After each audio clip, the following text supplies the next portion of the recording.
Many here have told Lilly Ledbetter's story, so I'm not going to go through it again. But I will tell you, sometimes when you get to know someone, as I've gotten to know Lilly Ledbetter as a person, it means more to you. It's like sometimes when someone is arguing against a change of the law and then they suddenly find it happens to their own wife or their own daughter, they start to feel a little differently about it. And so that's why I think it's very important to do this and to make this as simple as possible, to make it as easy as possible, to make sure there is not discrimination in the workplace. Because it is a sad reality that still 88 years after the 19th Amendment gave women equal voting power and 45 years after the passage of the Equal Pay Act, that it still takes women 16 months to earn what men can earn in 12 months. So I've been listening to some of the arguments made today, and I was picturing if, in fact, that Supreme Court decision stayed in place, which basically said that you're supposed to somehow figure out you're being discriminated against, says that it doesn't really matter if you knew or not. If it happens, then you've got to sue right away. I was thinking of how that would work in reality and how you were supposed to find out and how Lilly Ledbetter was supposed to find out. It would be as if Senator Menendez and I, let's say we worked in the same company and we were doing the same job and both doing it well, and he was paid more than I was. How would you know that if you're an employee at a workplace? Are you supposed to start snooping through their paychecks and opening them up and trying to figure out how much he's paid? I don't think a normal person would do that. Are you supposed to start getting to know the people that work around him to find out how much money he makes or see if he told anyone and start asking around about your fellow employee? This doesn't make sense in the real world of a workplace. And it certainly, as has been pointed out, is not consistent with 40 years of law in this area. Well, today we have before us the Hutchinson Amendment, and I appreciate the work of Senator Hutchinson in so many areas, how the women of the Senate work on a bipartisan basis. But I believe in the end this amendment is just wrong. What this amendment basically says is that you're not going to be able to bring any kind of claim of discrimination, even a valid one, without having to go through a bunch of hoops and dot a bunch of I's and cross a bunch of T's that are very hard to do. And again, I just go back to, if you really want to make sure that this discrimination doesn't take place, make it a clear rule, make it a bright line rule, as we do in so many other employment cases. Under the Hutchinson Amendment, our workers are subject to that Supreme Court decision in Ledbetter unless they can prove they had no reason to suspect that their employer was discriminating against them. And again, I believe that this was done for good motives in the spirit of some kind of compromise. But again, I try to look at the real world and think, how would you be able to prove this? Because maybe things happen in the real world. Maybe one of your work colleagues, if Senator Menendez and I were working in the same factory, and maybe someone else, maybe you, the presiding officer, also worked there, and maybe one time at a coffee break you said, you know, I think he's making more money than you are. And then it just goes away, no one really talks about it. Would that be enough?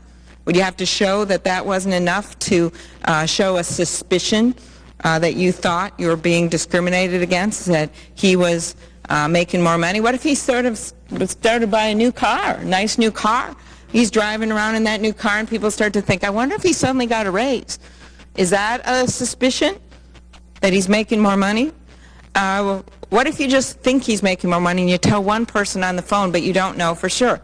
When you start really thinking this through, you realize why this standard, this reasonable suspicion standard, doesn't appear in our employment statutes, because it is simply unworkable as a standard, despite the good motivation to try to come up with some kind of a compromise here. It just doesn't make any sense. You know, it's based on rumor that suddenly you're thrown out. And I personally believe, Madam President, there are enough rumors around this place without starting to put them into law. Rumor starts somewhere, then it changed somewhere else. By the time it comes back to you, it's totally different. And I would rather not write rumors and suspicions into the law. I prefer a bright line rule.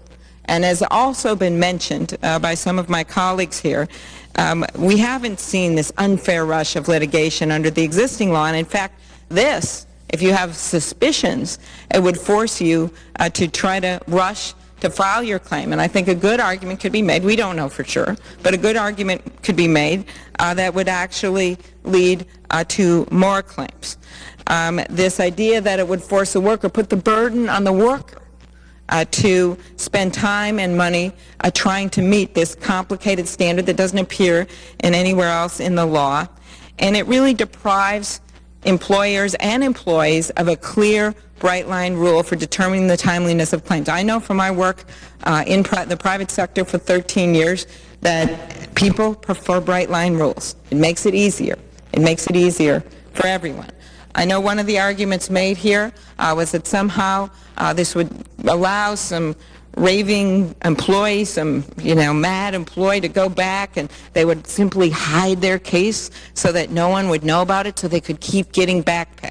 Well, this argument just defies the actual rules here. What is the actual rule here? It says that you can go back for only 2 years. Look what happened in the Lilly Ledbetter case. Look what happened.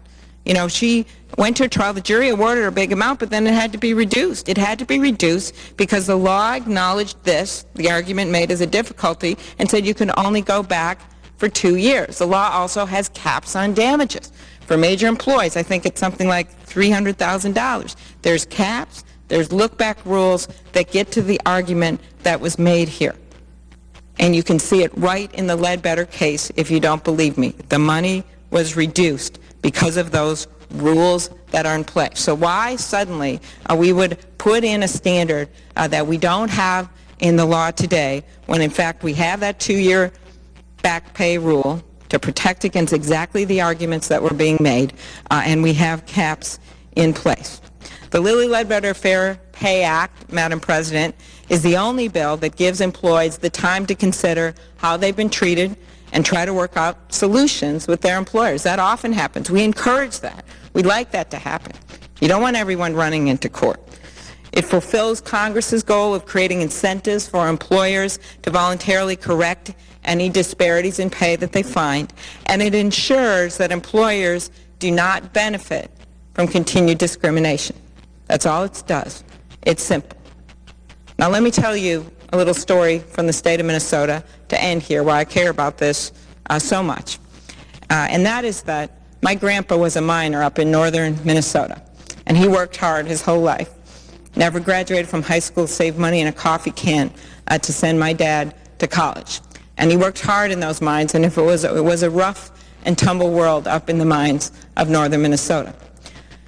Well, in the mine next door to where my grandpa worked, there were a number of women later, decades later, after my grandpa worked there, that started working in the mines. And it wasn't an easy life. And if anyone's seen the movie North Country, that was the basis of the movie. It happened in the mines, my relatives right next door. And the women there were discriminated against. I'm not sure all the details. Maybe some of it was pay, but some of it was just discriminatory treatment. And it went on and on and on, and it was an example, if you've seen that movie, of how difficult it was for them to get the gumption to stand up and finally file suit. They liked these guys. They were their coworkers. They worked with them. They wanted to fit in, and they tried so hard. So eventually they brought a lawsuit, but it took time for them to be able, in that hard, rough and tumble world of those iron ore mines, to bring that lawsuit. And they eventually did. And they eventually won that suit at great personal sacrifice to them, as documented in that movie North Country. Well, things changed as a result of that lawsuit at the mines, and it wasn't a popular thing that they did, and it's not even popular right now. But things changed in those mines. And when I ran for the United States Senate, the first endorsement I got was from the United Steelworkers. And the guy that gave it to me was the guy that was the union steward, the same guy, Stan Daniels, at that mine, at that time, that was the subject of the lawsuit. The world changes, and I got elected the first woman senator from Minnesota. The world changes, and that's why this bill is so important, to maintain that right of workers. And we see, I know in my state, less of this discriminatory treatment going on as people realize and understand the law and employers are educated on the law, but we still need that safety valve in place. We still need those protections in place so that workers can get paid a fair pay for what they do. Thank you, Madam President, and I yield the floor.